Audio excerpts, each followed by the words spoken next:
It's really easy to add a payment into Pocket PA. Click the three lines in the top right and then choose the plus green button. Here you'll choose the payment option, which is the bottom left box, payment, and you'll be given 4 options to choose what type of payment it is. If it's for something that's already in your Pocket PA diary, you'll choose the appointment type.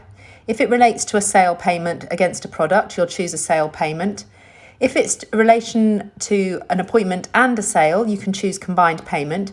Or if it's a standalone payment where you've just received some income relating to nothing at all that's already in Pocket PA, you would choose standalone payment. So let's just go in and choose the appointment payment example, and it will say you're in the create payment screen. So the first thing you need to do is to choose which client it relates to. We'll go to Donald Trump, choose how Donald paid, and you've got a drop down here. So for example, he's paid by bank transfer. Underneath the appointment section, you'll choose a drop down and it'll show you any appointments that are still unpaid. So we've got a pedicure there, so we're going to choose Donald's pedicure, and we've got £30 to pay for the pedicure. It'll give a summary in the top box. Click on the save button and it will successfully have been added now into your income dial, and you'll be able to see that in the top line on the date, the client, the appointment type, the amount, and how the client is paid.